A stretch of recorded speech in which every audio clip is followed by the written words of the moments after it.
Ready.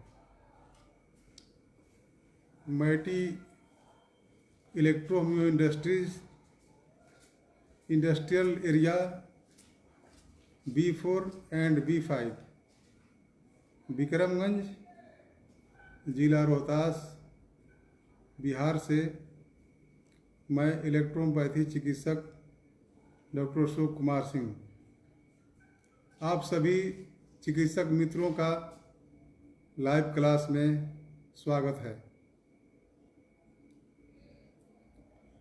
आज से हम डिस्पेंसिंग फार्मेसी के बारे में क्लास शुरू कर रहे हैं, जो कि सभी इलेक्ट्रोपैथिक चिकित्सकों को जानना समझना बहुत ज़रूरी है। डिस्पेंसिंग फार्मेसी चिकित्सा विज्ञान का वह शाखा है जो मरीज के लिए दवा बनाने से लेकर के परहेज तक के बारे में सही जानकारी मिले, उसे हम डिस्पेंसिंग फार्मेसी कहते हैं। जैसे मान लीजिए किसी मरीज को दवा में सबसे पहले इलेक्ट्रोपैथी में हम मिक्सचर बनाते हैं, तो मिक्सचर कैसे बनाया जाए? एक से अधिक दवा अगर हम मिलाते हैं उसको मिक्सचर कहा जाता है या मिक्स दवा कहा जाता है। और गोली में कैसे दवा बनाया जाए, लोशन कैसे बनाया जाए, पेंट कैसे बनाया जाए, इंजेक्शन कैसे बनाया जाए, ऑइंटमेंट कैसे बनाया जाए, सिरेट कैसे बनाया जाए, ये सब चिकित्सकों को जानना बहुत ज़रूरी है। उसी तरह से आपको बता देना चाहेंगे कि इलेक्ट्रोपैथी में D1, D2 और D3 सही विधि से कैसे बनाया जाए, यह जानना अति आवश्यक है। अगर इसके बारे में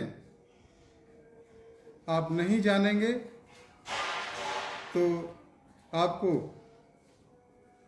5 रुपए की दवा 150 से 200 रुपये में खरीदनी पड़ेगी और जीवन भर खरीदनी पड़ेगी, क्योंकि कोई इसको बताएगा नहीं या बताता भी नहीं। अगर कोई से पूछेंगे तो वो इसका विरोध करेगा, ये सब गलत है, यह सब सही नहीं है। लेकिन मैं आपको बता रहा हूँ, ये सब आप समझिए, और जो बता रहा हूँ सब का सब राज की बात है। तो सबसे पहले हम दवा बनाने के लिए रेक्टिफाइड स्पिरिट की आवश्यकता पड़ती है। और रेक्टिफाइड स्पिरिट कैसे प्राप्त किया जाए, इसके बारे में आपको बता देना चाहते हैं। एक्साइज विभाग से बहुत सारी प्रक्रिया पूरा करने के बाद इसका लाइसेंस मिल जाता है। कठिन है लेकिन असंभव नहीं है। और मिलने के बाद आप उसमें सब तरह की दवा बना सकते हैं। अगर आपके पास रेक्टिफाइड स्पिरिट है तो सबसे पहले हम रेक्टिफाइड स्पिरिट को पहचान करने की विधि सीखते हैं। पहली विधि है जला करके। जैसे मान लीजिए कि ये रेक्टिफाइड स्पिरिट है, इसको हम ध्यान दीजिएगा, दिखा रहे हैं।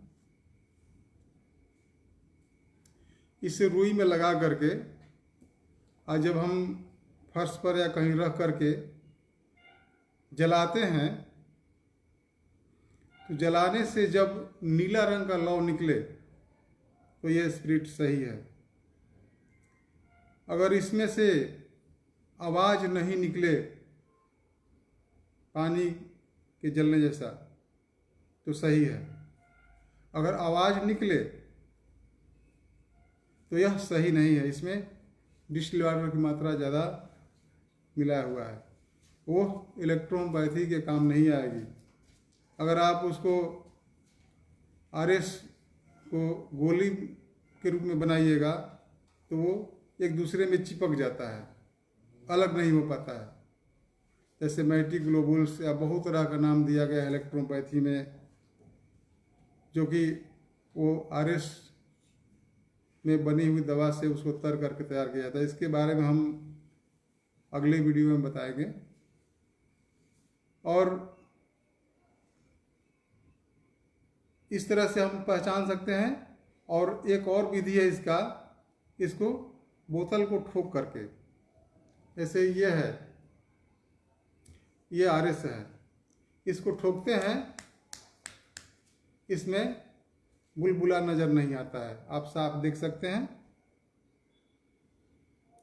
और वही जिसमें डिस्टिल वाटर मिला है, इसको अगर हम ठोकते हैं इसको, तो इसमें देखिए,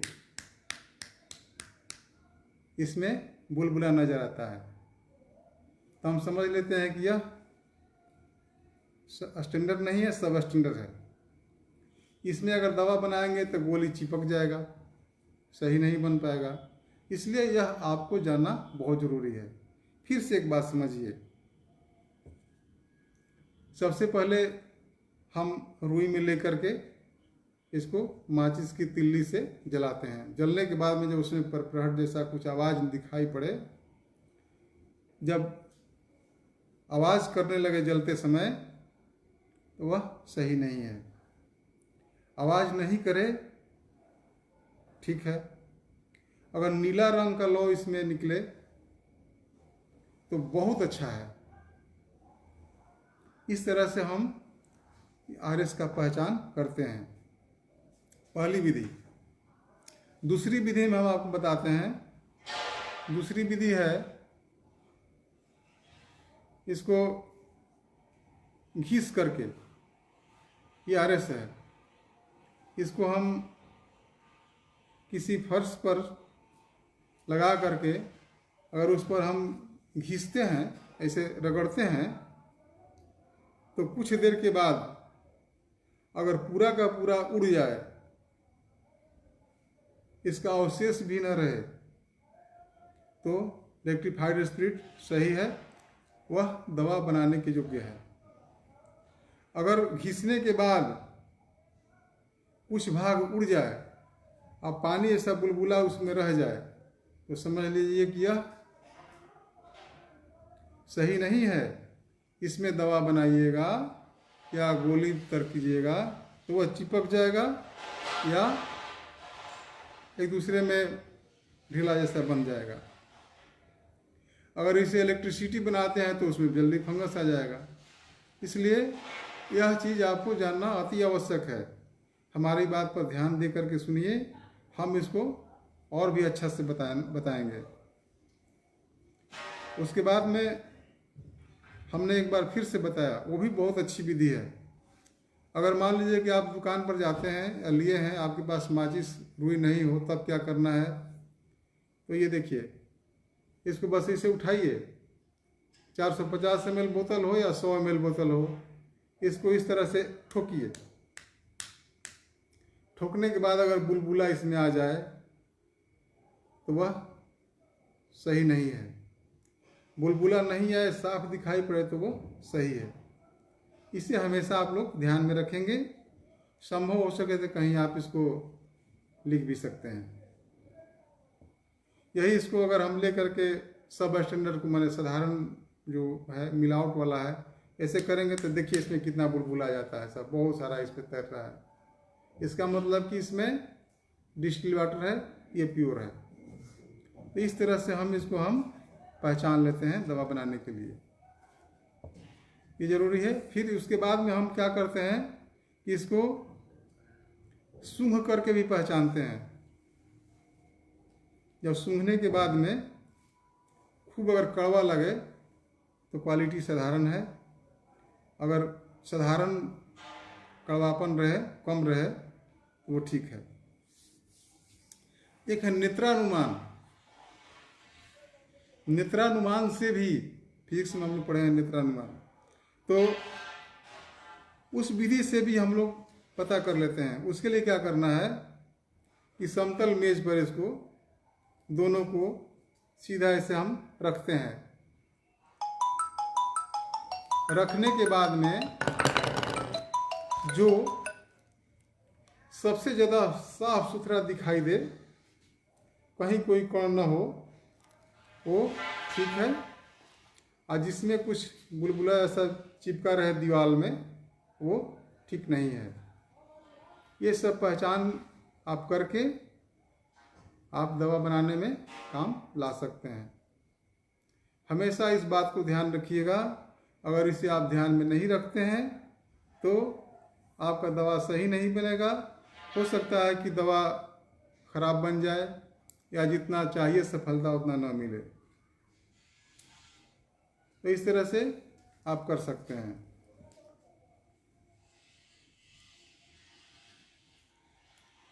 नेत्रानुमान से भी आप तत्काल रूप से इसको पहचान सकते हैं।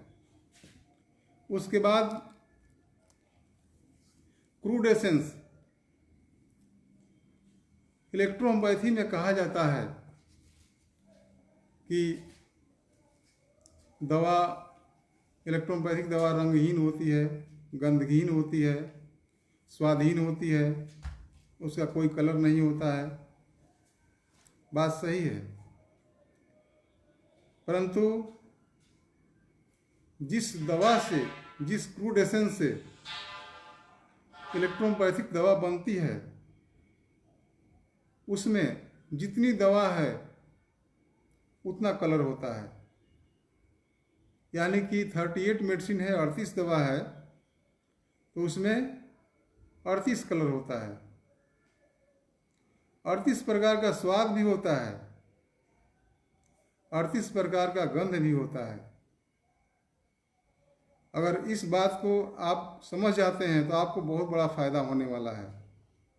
क्योंकि आप किसी भी फार्मेसी से लेते हैं तो आप पहचान जाएंगे। जैसे मान लीजिए कि आप जानकारी नहीं है या आप सीखना नहीं चाहते हैं इसको, तो आपको 5 रुपये का दवा 150 से 200 रुपये में खरीदना पड़ेगा। और सब अधिकांशतः लोग 90% हमारे चिकित्सक मित्र लोग ये कर रहे हैं। इसलिए आप सभी चिकित्सक बंधु, मैं जो बता रहा हूँ उसको सीखिए और किसी का गुलाम नहीं बनना है। आप स्वयं दवा बनाइए और अपना प्रैक्टिस कीजिए, इससे आप बहुत आगे निकलेंगे। आपके पास दवा का कम खर्च में दवा तैयार हो जाएगा। आप कितना हो शिविर लगाइए, समाज सेवा कीजिए या फ्री बांटिए, आपके पास दवा कभी ख़त्म ही नहीं होगा। इसलिए ये सब जानना अति आवश्यक है। तो अभी तो लाइव क्लास में हम पूरा आपको नहीं दिखा सकते, कभी उसका पूरा वीडियो बना करके हम आपको बताएंगे, प्लांट भी दिखाएंगे, बहुत कुछ दिखाएंगे। तो हम अभी फ़िलहाल क्रूड एसेंस दिखाते हैं। आप कम से कम एक बार देख लीजिए कि क्रूड एसेंस कैसा होता है।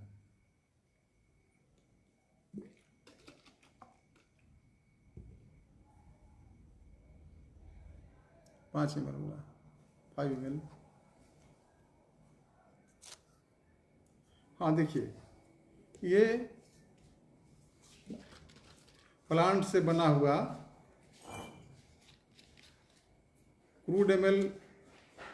क्रूड एसेंस है एस्टिन का।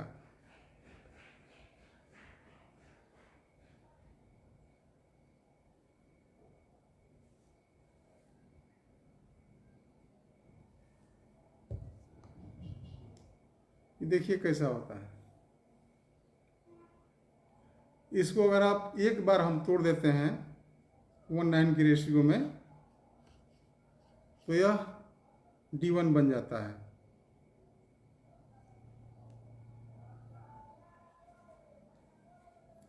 ये क्रूड एसेंस है, इसको क्रूड एसेंस कहते हैं, CE भी कहते हैं और CT भी कहते हैं, और इलेक्ट्रोहोमोपैथिक रॉ मटेरियल भी कहते हैं, और बोटैनिकल हर्ब्स टिंचर भी कहा जाता है।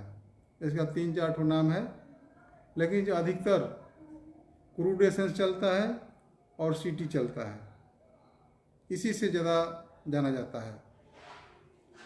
तो ये स्टेन का क्रूड एसेंस देखिए, ये पूरा कलर में होता है, बहुत गाढ़ा कलर है। चूँकि प्लांट को, एक ही प्लांट को बार बार ओवेशन करने के लिए टैंक में डालना और निकालना, यह लंबा प्रोसेस के से गुजरते हुए क्रूड एसेंस तैयार होता है।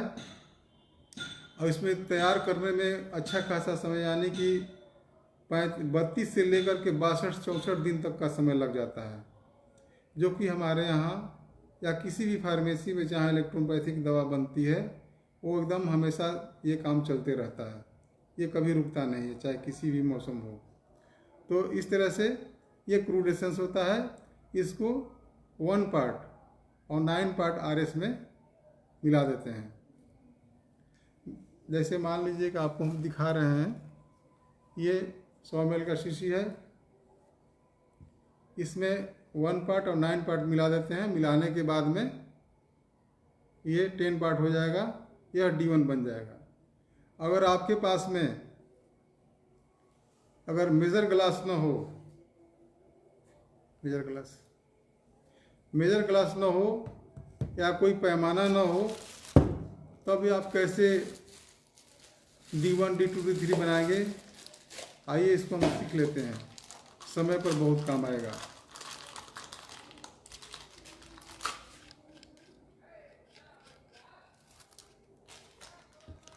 ये मेजर ग्लास है, तो सब चिकित्सक के पास इस तरह की व्यवस्था डिस्पेंसरी में नहीं है। हम लोग फार्मेसी वाले हर तरह का मेजर ग्लास और पैमाना रखते हैं। अगर आपके पास नहीं है तो क्या करना है, इसको यहाँ कलम से निशान लगा दीजिए। इतना क्रूड एसेंस मान लीजिए कि 5 ml आपके पास है, यहाँ निशान लगा देते हैं। लगाने के बाद में हम इसमें डाल देते हैं। डालने के बाद 9 बार रेक्टिफाइड स्पिरिट इसमें डालते हैं, 9 बार। डालने के बाद में ये आपका 50 ml हो जाएगा, 45 ml RS हो जाएगा और 5 ml क्रूड एसेंस हो जाएगा, यानी कि 50 ml आपका होगा। अब इसमें हम लोग 105 बार स्ट्रोक मारते हैं, 105। अब 105 ही क्यों स्ट्रोक दिया जाता है, ये आपको जानना भी जरूरी है। इसलिए ये 105 जो स्ट्रोक है, वह एक लंबा प्रोसेस हो जाता है, और लंबा प्रोसेस के चलते गिनती करने में कभी कभी 1 या 2 अंक मिस्टेक हो जाता है। तो हम जब 105 मारते हैं तो 100 जा कर के वह पूरा हो जाता है, यानी कि 100 से अधिक होना चाहिए। जब हम 105 मारेंगे तो ये 100 से अधिक हो जाएगा। स्ट्रोक मारते हैं एक बार में, ये भी कलर में होता है, कलर में होता है। कलर में आप देखेंगे करने के बाद में, तो नीचे में कुछ इसमें हल्का हल्का इसमें कोई पाउडर जैसा महसूस होगा, वह इलेक्ट्रोपैथिक प्लांट का वो पाउडर होता है, क्रॉस पाउडर, जो कि हवा में उड़ने वाला उसमें डाला जाता है। पाउडर करके जो क्रूड एसेंस बनता है वही वो रहता है। उसके बाद में हम ये इसको हम D1 को ये रख देते हैं। फिर एक 5 ml की शीशी में इसमें से D1 में से लेते हैं, इसमें से ले लेते हैं। नमस्कार सर, सबको नमस्कार। हाँ, इसमें से ले लेते हैं और लेने के बाद में फिर हम इसमें 9 पार्ट इसमें RS मिलाते हैं। मिलाने के बाद में फिर 105 मारते हैं। 105 मारने के बाद में स्टॉक जब देते हैं 105 बार, तो यह D2 बन जाता है। फिर इसको भी रख देते हैं D1 D2। फिर D2 में से हम 5 ml लेते हैं और फिर इसमें से हम 9 बार नाप के डालते हैं, तो ये भी 50 ml हो गया। फिर स्टॉक मारते हैं, ये आपका D3 बन जाता है। D3 अपना मरीज में इस्तेमाल कीजिए, जैसे हो वैसे अपना चलाइए, जितना इच्छा उतना। जब ये D3 आपका ख़त्म हो जाता है तो D2 में से 5 ml लेके फिर आप 50 ml बना लीजिए। फिर उसके बाद में फिर जब ये ख़त्म होता है फिर बनाइए। जब ये ख़त्म हो जाता है तो फिर इसमें से 5 ml लेके फिर D2 उतना तैयार कर लीजिए। यानी कि 5 ml क्रूड एसेंस से आप 5 लीटर अपने घर में, अपने पास में D3 बना सकते हैं। ये स्टेन 5 ml 5 ml मतलब कि ये आपका सब 5 लीटर बन जाएगा। अगर हम मल्टीप्लाई करते हैं तो 198 लीटर D3 आपका तैयार हो जाएगा। कीमत बहुत कम कीमत है इसका, डिस्काउंट काट कर इसका 90 रुपया कीमत पड़ता है। यानी कि 90 रुपया में आपका 5 लीटर दवा तैयार होगा। आप कितना हो प्रैक्टिस कीजिए, फ्री बांटिए, कैंप लगाइए, मेले में जाइए, मंदिर में बांटिए, कहीं बांटिए, ये आपका जल्दी ख़त्म नहीं होगा। इसलिए यह जानना बहुत ज़रूरी है। अगर आप 5 लीटर का कीमत जोड़िएगा तो RS लेकर के या मेहनताना लेकर के आपको करीब 30 ml का 1 रुपया 75 पैसा के आसपास पड़ेगा, उससे भी कम पड़ेगा। मतलब कि कहने का मतलब है कि मेडिसिन से ज़्यादा इस शीशी बोतल का कीमत पड़ जाता है। आप इलेक्ट्रोपैथिक मटेरिया मेडिका में या किसी भी बुक में आप जरूर पढ़े होंगे कि इलेक्ट्रोपैथिक औषधि तत्काल गुणकारी और सबसे सस्ती चिकित्सा पद्धति है। इसकी दवाएं बहुत सस्ती होती है, तत्काल गुणकारी होती है। यहाँ तक तो ठीक है, लेकिन इसकी दवाएं सस्ती नहीं मिलती है, बहुत महंगी मिलती है मार्केट में। इसलिए आपको ये सब सीखना बहुत ज़रूरी है। तो इस तरह से हम इसको अपने यहाँ D1 बनाइए, D2 बनाइए, D3 बनाइए, जो मन में सो बनाइए। इससे आप गोली बना सकते हैं, पेंट बना सकते हैं, लोशन बना सकते हैं, सिगरेट बना सकते हैं। सब की विधि मैं बताऊंगा बारी बारी से, एक बार में ये संभव नहीं है। तो ये हो गया आपका D1, D2, D3। फिर से एक बार समझिए, नए चिकित्सकों के लिए, जो लोग समझ नहीं पाते हैं वैसे लोगों के लिए फिर से एक बार बताते हैं। क्रूड एसेंस कहीं से लीजिए, आप 5 ml एक शीशी में डालिए, उसमें 45 ml RS डालिए, 105 बार स्टॉक दीजिए, आपका D1 बन गया। D1 में से 5 ml लीजिए, फिर दूसरे बोतल में 45 ml RS मिलाइए, फिर 105 स्टॉक दीजिए, ये आपका D2 बन गया। फिर इसमें से 5 ml लीजिए और RS लीजिए 45 ml, फिर स्टॉक मारिए, ये आपका D3 बन गया। और D1 का आप रख दीजिए सुरक्षित, D2 को भी रख दीजिए। आप 50 ml D3 से आप प्रैक्टिस कीजिए। जब ये ख़त्म हो जाए तो D2 से बना लीजिए इसको। D2 ख़त्म हो जाए तो D1 से बना लीजिए D2 से D3 कर लीजिए। ये कभी नहीं ख़त्म होगा भी तो आपको कम से कम कितना हो प्रैक्टिस, अगर आप 200 भी मरीज देखिएगा तो कम से कम 1 साल से अधिक चलेगा। D2 से भी अगर प्रैक्टिस करते हैं तो पर भी कम से कम 6 माह से तो अधिक चल जाए, कितना होगा तो। तो इस तरह से आप अपने यहाँ इसको स्वयं बना सकते हैं, और बनाने में किसी तरह की असुविधा होगी तो हमसे संपर्क भी कर सकते हैं। समय मिलने पर कोशिश करेंगे, बताएंगे। वैसे हमारे पास समय बहुत कम होता है। हमारा समय ज़्यादातर मरीज देखने में गुजर जाता है 9 बजे से लेकर 8:30 बजे से लेकर के 4:30 बजे शाम तक। उसके बाद में हम लैब में आ जाते हैं, इसलिए हम कम समय दे पाते हैं। फिर भी समय देते हैं, ऐसा नहीं है कि समय नहीं देते हैं। संपर्क हमसे किया जा सकता है। इस तरह से हम D3 बना लेते हैं। उसके बाद D3 के बाद में हम फर्स्ट पोटेंसी बनाते हैं, फर्स्ट पावर बनाते हैं, फर्स्ट डाइल्यूशन बनाते हैं। उसके लिए क्या करना है कि 5 ml हम इसमें एक बड़े बोतल में 5 ml D3 ले लेते हैं किसी भी दवा का, और इसको यहाँ से हम निशान लगा देते हैं। क्योंकि पैमाना में ये लगभग पर रहता है। हम लोग के यहाँ सब साधन व्यवस्था है, इसलिए हम लोग को एक्यूरेट कर लेते हैं। लेकिन आपका डिस्पेंसरी है तो उसमें भी एकदम एक्यूरेट होगा।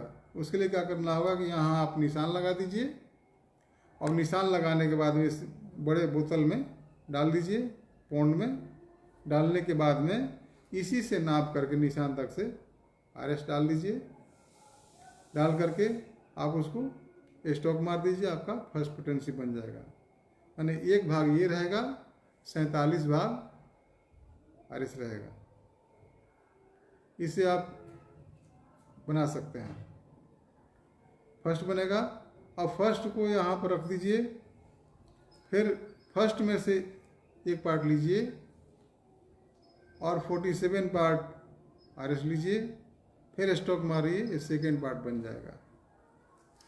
सेकेंड में से एक पार्ट लीजिए और फिर 47 पार्ट RS लीजिए, 105 स्टॉक मारिए, थर्ड बन जाएगा। इसी तरह से बारी बारी से करते करते करते करते आप 10,000 तक बना सकते हैं। अन्य जगह 1,000 तक बनता है, हम लोग अभी तक 10,000 तक बनाए हैं, और 10,000 पावर का भी बहुत अच्छा इस्तेमाल होता है। और इस तरह से आप भी कर सकते हैं, सब कोई कर सकता है। इसलिए यह सभी चिकित्सकों को जानना अति आवश्यक है। उसके बाद ये तो हमने पारंपरिक विधि बताई, लेकिन अभी फिलहाल करीब 15-16 वर्ष पहले से D4, D5 भी लोग बनाने लगे हैं, जो कि आज से करीब हमारे समय में आज से करीब 30 साल पहले ये सब नहीं होता था। पहले D1, D2, D3 और फर्स्ट, सेकंड, थर्ड 147 के रेशियो में चलता था। लेकिन अभी फिलहाल D4, D5, D6 भी चल रहा है। उसके लिए कुछ नहीं करना है, बस आपका D3 बना लिए, फिर 19 में तोड़ते जाइए, D4, D5, D6 सब बनता रहेगा। D30 तक बना सकते हैं। इस तरह से आप इलेक्ट्रोपैथी में जानकारी प्राप्त करके बहुत आगे निकल सकते हैं, और अपने नज़दीकी चिकित्सकों को भी इसके बारे में चर्चा करेंगे और बताएंगे। जब आप इलेक्ट्रोपैथी का प्रैक्टिस करेंगे तभी इलेक्ट्रोपैथी आगे बढ़ेगी। यह बहुत ज़रूरी है, मान्यता मिलेगी, और भी हम इलेक्ट्रोपैथी का मान प्रतिष्ठा सब हर जगह बढ़ेगा। प्रैक्टिस कीजिएगा तब, और आपको सफलता मिलेगी तब आप प्रैक्टिस करेंगे ना। उसके लिए आप सबसे पहले अपने पास दवा बनाइए, ओरिजिनल दवा बनाइए, और उसके बाद में मरीज को दीजिए, और हमेशा इलेक्ट्रोपैथिक का अध्ययन करते रहिए, और अपने नज़दीकी साथी मित्रों इलेक्ट्रोपैथिक चिकित्सकों से संपर्क में रहिए। इससे आपको बहुत लाभ होगा और आप इलेक्ट्रोपैथिक प्रैक्टिस कर सकेंगे। एक बात और बताते हैं कि जब भी इलेक्ट्रोपैथी में आप दवा निर्माण कार्य करते हैं तो इतना ध्यान रखें कि शीशी बोतल बिल्कुल नई अच्छी क्वालिटी की होनी चाहिए, साफ़ सुथरी होनी चाहिए और सील पैक होनी चाहिए। नहीं तो मान लीजिए शीशी है, ये शीशी खुला छूट गया तो वायुमंडल में जो धूल कण होता है वो इसमें आ जाता है और कुछ दिन के बाद में वही फंगस का रूप लेने लगता है। तो लोग कहते हैं कि दवा खराब होगा। दवा खराब नहीं होता है।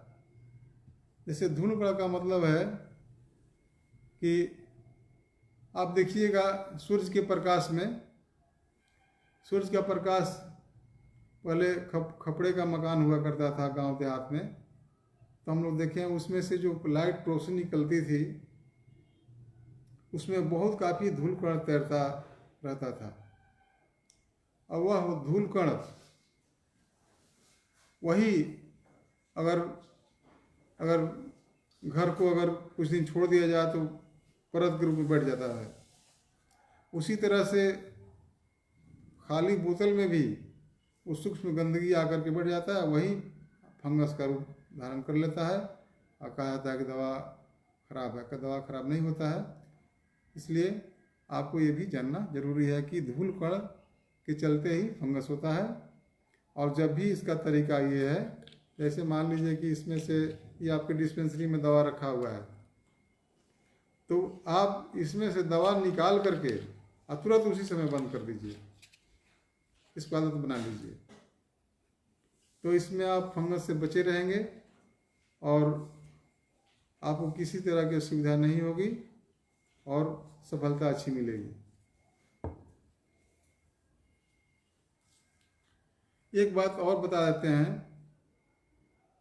कि D1 के बारे में एक बार और बताते हैं कि क्रूड स्पेजरिक एसेंस से 1,9 में एक बार तोड़ते हैं वो D1 बनता है, दूसरी बार तोड़ते हैं तो D2 से D3 बनता है और आप इसको बना करके मरीज को इस्तेमाल कीजिए।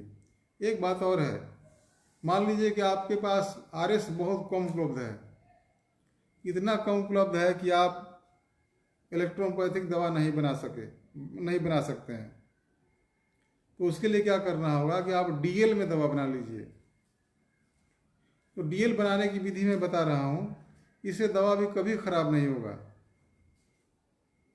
तो DL बनाने की विधि ये है कि एक खाली बोतल में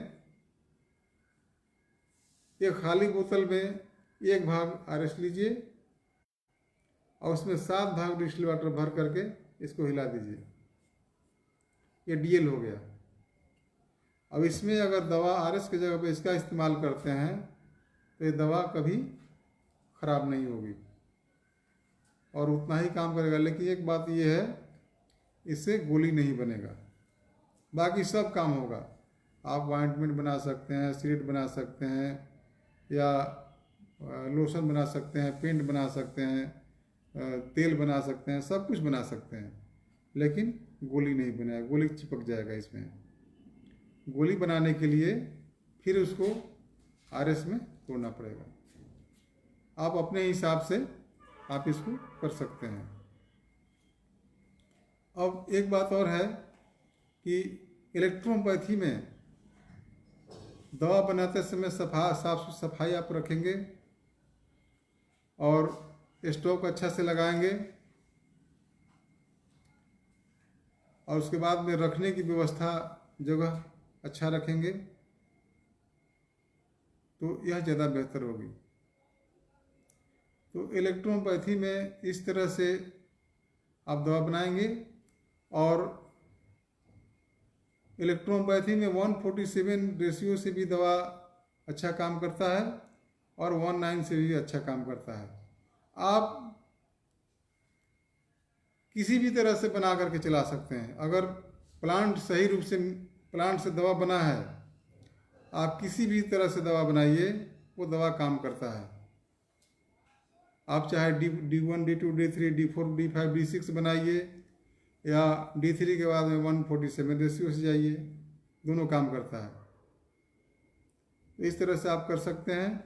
आप अपने हिसाब से जैसे आप इस्तेमाल करते हैं वैसे अपना चिकित्सा कार्य में करते रहें।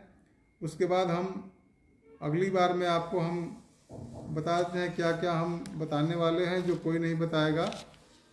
हम वही चीज़ बताना चाहेंगे जो कोई कहीं नहीं बताएगा। वैसे हम अपने ट्रेनिंग प्रोग्राम में समय समय पर बताते आए हैं और हमने काफ़ी रिक्वेस्ट भी किया है कि आप अपने अगल बगल के चिकित्सक मित्रों को आप बताएंगे, समझाएंगे, ताकि इलेक्ट्रोपैथी बहुत आगे बढ़े। तो हम आपको डिस्टिल वाटर कैसे घर पर बनाया जाए, डिस्टिल वाटर का विकल्प कैसे बनाया जाए, ये आपको बताएंगे। हमने बहुत लोगों को बताया है, लेकिन हमारे पास जो लोग ट्रेनिंग में आए हैं उन्हीं लोगों को बताए हैं, लेकिन पूरे देश भर के लोग इस बात को समझेंगे, सीखेंगे। वो डिस्टिल वाटर जो आप 20 से 22 रुपये का 1 लीटर खरीदते हैं, वह 1 से 2 रुपये में बन जाता है और उसमें दवा बहुत अच्छा भी काम करती है। ये प्रोसेस आपको हम बताएंगे। उसके बाद में गोली में कैसे दवा बनाया जाए ये भी आपको हम बताएंगे। गोली का बहुत तरह का नाम दिया गया है, मैटी ग्लोबुल्स, मैटी पिल्स, मैटी माइक्रो पिल्स और MMG, इतना नाम दिया गया कि 1-1 ग्राम का दवा, 5-5 ग्राम दवा अलग अलग नाम से 100 रुपया से लेकर के 300-300 रुपया तक में बेचा गया है, अभी भी कहीं कहीं बेचा जा रहा है। वो सब 50 से 60 पैसा में बन जाता है। ये विधि आपको हम बताएंगे और जानना भी जरूरी है। नहीं जानिएगा तो फिर आपको लोग डिस्टर्ब करेंगे। तो ये सब आपको जानना जरूरी है। उसके बाद में हम कैप्सूल बनाने की विधि बताएंगे। आप कैप्सूल में कैसे दवा बना लेंगे, टैबलेट में कैसे दवा बनाएंगे, टैबलेट बनाने की विधि बताएंगे। जो टैबलेट का डब्बा 400 से 500 रुपये में खरीदते हैं, वो 35 से 40 रुपये में घर पर बना लीजिएगा और उससे अच्छा बनाइएगा। आप अपने हाथ से बना लीजिएगा। ये विधि आपको हम बताएंगे और आपको जानना भी ज़रूरी है। इसलिए कहीं कहीं पेशेंट वो चाहता है कि हमको टैबलेट जैसा दवा मिले, तो उसमें दिया जा सकता है। ये विधि भी आपको बताएंगे। ये सब चिकित्सक मित्रों को जानना भी जरूरी है और मार्केट में बिक भी रहा है। आप घर पर बनाइएगा तो कम से कम खर्च में, बहुत कम से कम खर्च में ये बन जाएगा। बनाने में किसी तरह की सुविधा होगी हम आपको बताएंगे और समझाएंगे। उसके बाद में ऑइंटमेंट कैसे बनाइएगा, मलहम बनाने की विधि, वो भी हम आपको बताएंगे इलेक्ट्रोपैथी में। और ये भी आपको बहुत ज़रूरी है। तो मलहम ऑइंटमेंट खरीदिएगा तो बहुत काफ़ी आपको खर्च लगेगा। उसके बाद में पेंट कैसे बनता है ये भी बताएंगे, लोशन कैसे बनता है ये भी बताएंगे, कंप्रेक्स कैसे दिया जाता है ये भी आपने देखा होगा कि बुक में लिखा है कंप्रेक्स देना, वो कैसे कंप्रेक्स, गलत तरीका बताएंगे, सही तरीका बताएंगे। इलेक्ट्रिसिटी, बिजली बनाने की विधि, जैसे WEREGBY ये जो दवा है, APP है, ये सब जो तरल औषधि बुक में कहा जाता है, ये कैसे आप घर पर बनाएंगे, इसको बनाने का गलत तरीका भी बताएंगे और सही तरीका भी बताएंगे। देखने में दोनों सेम लगता है लेकिन अलग होता है, वो आपको हम बताएंगे, जानना भी जरूरी है आपको। उसी तरह से इंजेक्शन भी के बारे में भी बताएंगे, कैसे आप इंजेक्शन बनाएंगे, इंजेक्शन बनाने की गलत विधि बताएंगे, उसका सही विधि भी बताएंगे। इंजेक्शन बनाने में क्या क्या गड़बड़ी आती है, गड़बड़ी भी बताएंगे और गड़बड़ी का समाधान भी बताएंगे। ये सब भी आपको जानना बहुत ज़रूरी है।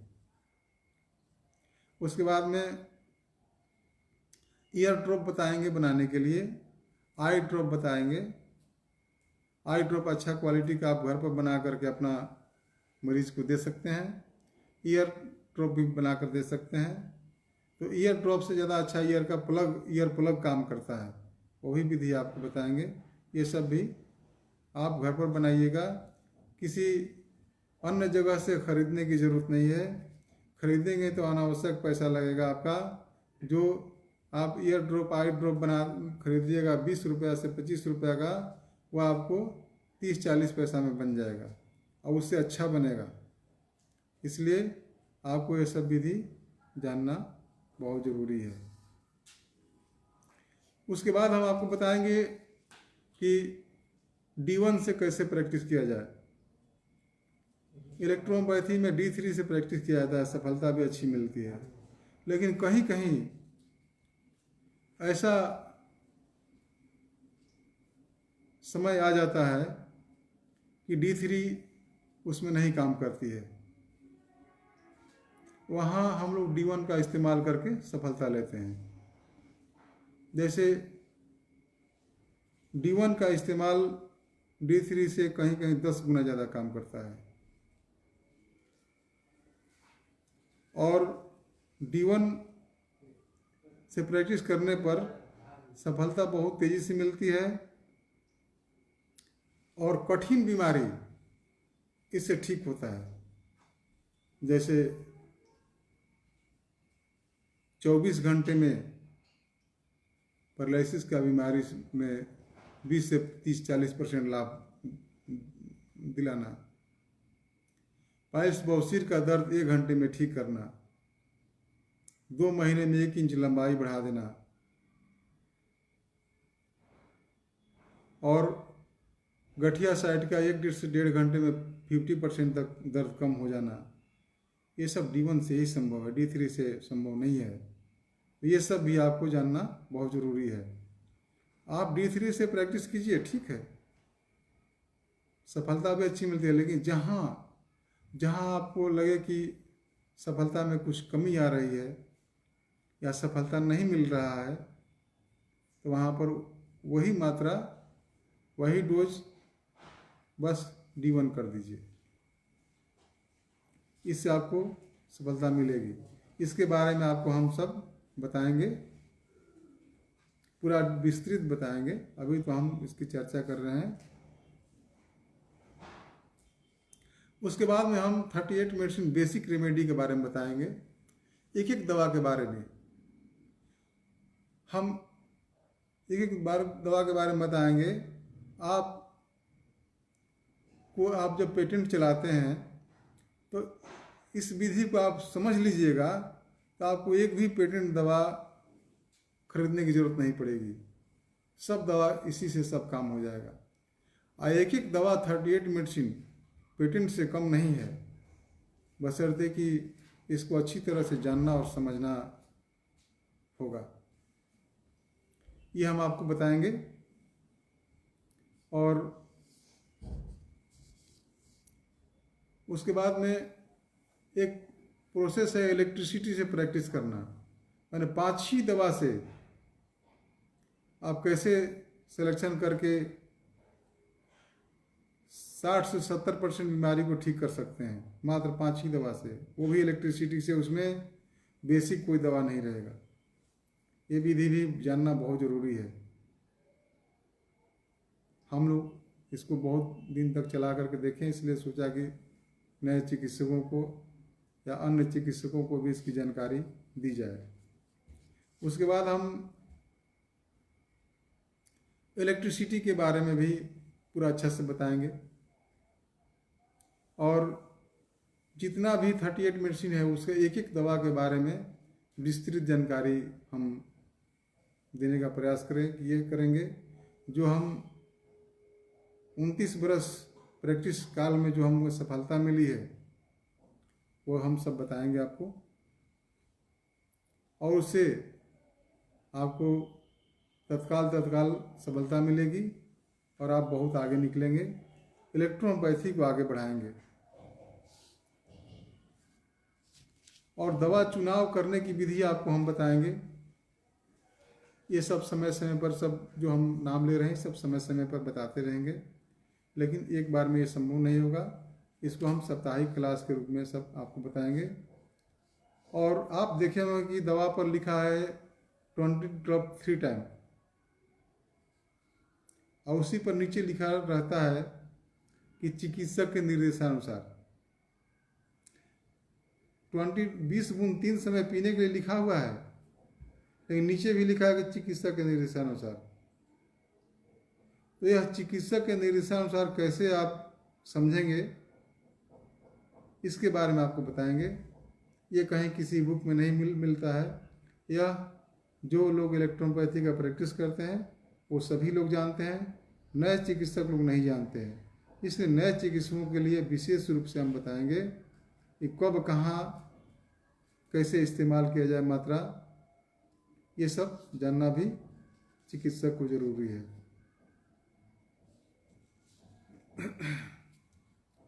और प्रत्येक बीमारी के बारे में तो हम नहीं बताएंगे, लेकिन कुछ ऐसा सिद्धांत बताएंगे, उस सिद्धांत को समझने के बाद में आप बहुत सारे रोगों का इलाज कर सकेंगे और दवा तुरंत चुनाव कर सकेंगे। इंजेक्शन बनाने में बहुत तरह की गड़बड़ी आती है, सही नहीं बन पाता है, वो विधि हम आपको अच्छे से बताएंगे। और जो इंजेक्शन बनाने में गड़बड़ी होती है वह गड़बड़ी जानना जरूरी है, और गड़बड़ी बता करके उस गड़बड़ी को कैसे सुधारा जाएगा ये भी हम आपको बताएंगे। ये भी जानना बहुत जरूरी है। उसके बाद में जब आप इलाज करते हैं, जब रोग जब ठीक हो जाता है, तो ठीक होने के बाद में इलेक्ट्रोपैथिक औषधि से 38 मेडिसिन से ही आप कैसे जांच कीजिएगा कि रोग इसका ठीक हो गया, कैसे जांच कीजिएगा कि रोग अभी शरीर में है, अभी नहीं ठीक हुआ है, ये भी हम आपको बताएंगे। बिल्कुल आसान विधि है, इसमें थोड़ा समय का इंतज़ार कीजिए, बारी बारी से सबके बारे में हम बताएंगे और आप इस विधि को अपना करके आगे बढ़ेंगे। निगेटिव पॉजिटिव के बारे में बताएंगे। मरीज से बात करते हुए पता कर लीजिएगा कि बीमारी निगेटिव है कि बीमारी पॉजिटिव है। उसके बाद में कुछ ऐसा तकनीक बताएंगे, मरीज को देख करके निगेटिव पॉजिटिव आप समझ जाएंगे। जैसे छोटी मोटी बात को बताते हैं, मरीज अगर आकर के कहे कि हो रहा है, जैसे खांसी हो रहा है, शरीर में का तापमान बढ़ रहा है, दर्द हो रहा है, जहाँ हो रहा है कहे वहाँ पॉजिटिव, और जहाँ नहीं हो रहा है कहे वहाँ निगेटिव। यानी कि जिस अंग का कार्य आवश्यकता से अधिक हो जाए तो पॉजिटिव, और आवश्यकता से कम हो जाए तो निगेटिव माना जाता है, और है भी। लेकिन बात एक और भी है जो आप सबको जानना जरूरी हो, मैं ही बता सकता हूँ कि आज 29 वर्ष के चिकित्सा कार्य में हमें निगेटिव और पॉजिटिव पर हमने ध्यान देकर काफ़ी प्रैक्टिस किया है, करते हैं। लेकिन बहुत सारा ऐसा 99% बीमारी है जो कि निगेटिव और पॉजिटिव दोनों होता है। ये कैसे पहचाने और इसमें निगेटिव दवा दिया जाए कि पॉजिटिव दवा दिया जाए, कैसे इसका दवा सिलेक्शन किया जाए, ये भी बताएंगे। उसके बाद टेम्परामेंट की जानकारी हम आपको देंगे। टेम्परामेंट क्या है, किसे कहते हैं, टेम्परामेंट का शुरुआती दौर क्या है, ये किसी बुक में नहीं है। टेम्परामेंट, सब लोग टेम्परामेंट की पहचान बताते हैं। टेम्परामेंट पहचानने की विधि बताते हैं, lymphatic temperament, sanguine temperament, bilious temperament, mix temperament. लेकिन टेम्परामेंट की शुरुआत कहाँ से होती है आपको हम बताएंगे। इसमें थोड़ा समय लगेगा, इसलिए इसके लिए अलग से समय हम आपको निकालेंगे। तो इस तरह से बहुत सारी जानकारी हम आपको देंगे। आज तो हमारा पहला शुरुआत है और हम आगे भी कोशिश करेंगे कि सब बताएं। तो आप सब इलेक्ट्रोहोम्योपैथी में प्रैक्टिस करें, अपने साथी मित्रों को सहयोग करते रहें ताकि इलेक्ट्रोहोम्योपैथी आगे बढ़े। और इसी के साथ हम अपना वाणी समाप्त करते हैं। जय मैटी, जय इलेक्ट्रोहोम्योपैथी। सभी चिकित्सक मित्रों को नमस्कार, बहुत बहुत धन्यवाद।